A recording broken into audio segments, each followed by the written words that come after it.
Did you know that one of the players in heart health is called nitric oxide, sometimes referred to as NO?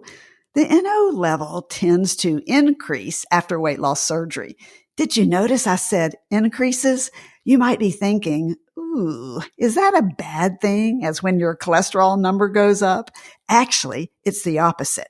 You want an increase in nitric oxide. Coming up, I'll share 7 foods that will help increase this nitric oxide level naturally. They're back. Calcium Dark Chocolate Bars, a ProCare Health customer favorite. Now available online at procarenow.com. Creamy chocolate plus calcium and vitamin D. You'll love them too. Use code SUSAN10 to save 10%. Hi, I'm registered dietitian nutritionist Dr. Susan Mitchell, ex-radio dietitian turned podcaster. You're listening to the Bariatric Surgery Success podcast, episode number 139. Tired of all that hype and confusion when it comes to nutrition, especially bariatric nutrition. So much misinformation online. Eat this food. No, don't eat that food. Skip a meal. Try this diet to reset your pouch. Oh, just do a detox. It's enough to make you say, forget about it. I don't know what to do and it just doesn't matter. Well, I do. I know what to do, and it matters where you get your nutrition information. When it comes to bariatric surgery, nutrition is very specific. So let's cut through the hype. Let's get the accurate nutrition information you need to know. Simple, actionable, step-by-step strategies that work in your life. I created the Bariatric Surgery Success podcast just for you. You're in the right place, and I'm glad you're listening. If you know someone you feel would benefit, please share the podcast with them. And if you love the podcast, would you write a review on Apple Podcasts? I'd really appreciate it. Thank you. Well, do you receive my weekly newsletter, Breaking Down Nutrition? If not, sign up today on my website, breakingdownnutrition.com. You'll be the first to know about changes in our private groups, giveaways, product specials, helpful tips, the latest podcast, or what's coming up in upcoming interviews that you don't want to miss. Well, let's get into this week's topic. There are so many fabulous benefits that result from bariatric surgery. And if you've had it, I hope you're already reaping many of them. Several that come to my mind are lower blood pressure, lower blood glucose, a lower C-reactive protein, or what's known as CRP blood level, which just means less inflammation in the body. An improved lipid profile, specifically cholesterol and LDL numbers, which then result in an overall improvement in cardiovascular or heart health. One of the players in heart health, called nitric oxide, sometimes referred to as NO, which I'll refer to it that way as well, tends to increase after weight loss surgery. Did you notice I said increases? So if you're thinking, ooh, good or bad, do I want it to go up? Just like, is that a bad thing when my cholesterol number goes up? Actually, it's the opposite. You want an increase in nitric oxide. Have you heard of it? Maybe you've heard of it in reference to sports or athletic training, where NO's main role is to regulate delivery of oxygen to the muscles by relaxing and opening blood vessels, which then improves blood flow. Better blood flow not only translates into lower blood pressure, but a decreased demand on your heart. So nitric oxide is actually made by your body. It's produced in the body as an end result of a process in which nitrates in food, along with antioxidants like vitamin C, are turned into nitric oxide. So NO is available as a supplement, and you'll see it marketed in many forms by many companies. But it's pretty easy to get in a number of foods. So more on that in a moment. I'm going to give you a list of what you can add to your diet. Hint, hint, think veggies. So get your phone or your notepad ready. But before I talk about food choices, let's look at why nitric oxide levels even matter.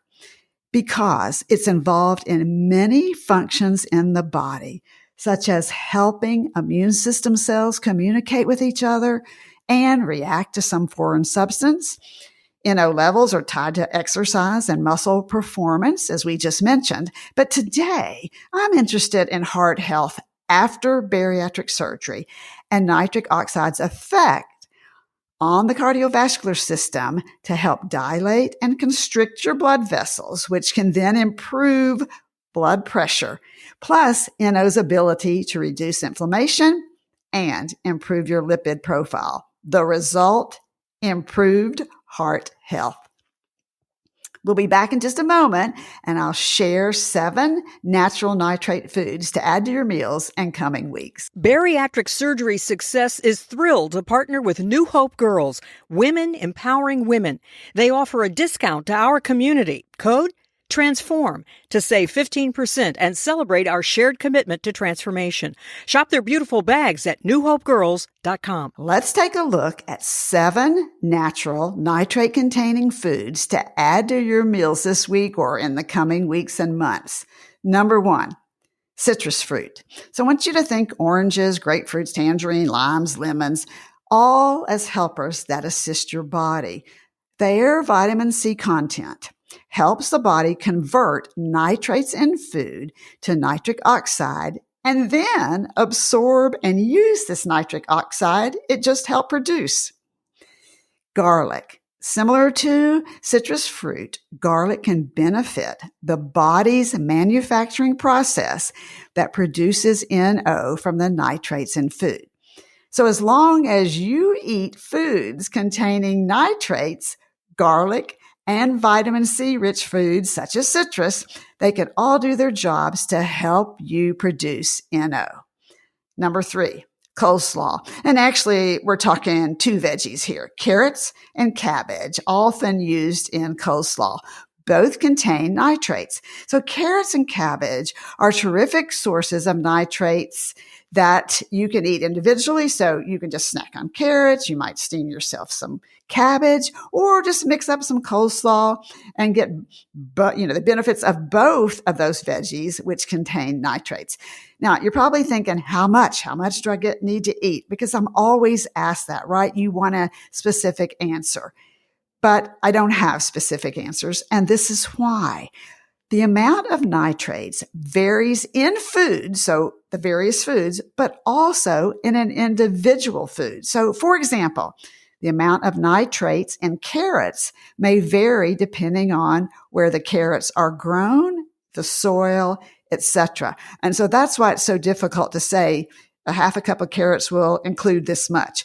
But what we do know is what these strong nitrate foods are. So far, we've got carrots and cabbage, and we have garlic, and we have the citrus fruits, all of those. So think how great it is as synergistically you can add several together. Remember synergy, like the players on a basketball team all work together to win the game.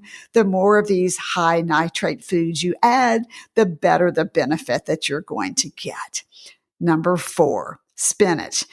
So when I said cabbage and coleslaw, were you wondering, hey, does spinach count too? Yes, spinach contains nitrates. So add those spinach salads to your menu this week. Put some spinach in your eggs or an omelet. And again, cooked, raw, doesn't matter. And if you like mustard greens, they're also a source. So really, we have several more foods here. Number 5, broccoli, cooked or raw, an easy way to add nitrates to your diet. Also frozen or fresh, all good. Number 6, beetroot. Beetroot, aka the root vegetable red beet, garden beet, or just old beet, but loaded with fiber, vitamin C, folate, and potassium.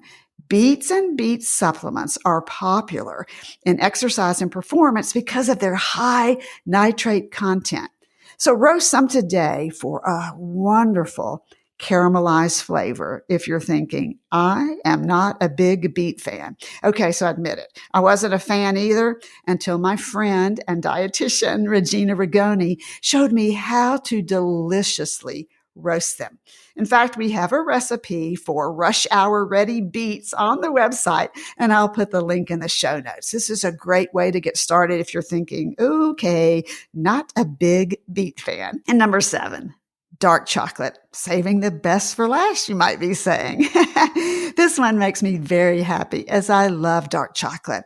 Okay, so really, I never met a chocolate I didn't like. Compounds in dark chocolate called flavonoids raise the NO level, which then relaxes blood vessels to move the blood more easily. And what is that called? You got it, improved blood flow. How much do you need to eat? Back to that question, always the question I'm asked without an exact answer. You hear me talk about this all the time, but this is where it also varies individual to individual. As you may have heart disease already, your friend may not. Both of you might have hypertension or high blood pressure, but not diabetes. So bottom line, the health of your blood vessels varies person to person. The European Food Safety Authority, also known as EFSA, suggests 200 milligrams of cocoa a day, which could be an ounce, up to several ounces of dark chocolate. Again, like the various vegetables we talked about and fruits, all depending on the level of flavonoids in that chocolate. So here's what I want you to do this week. If you're multitasking, listen closely.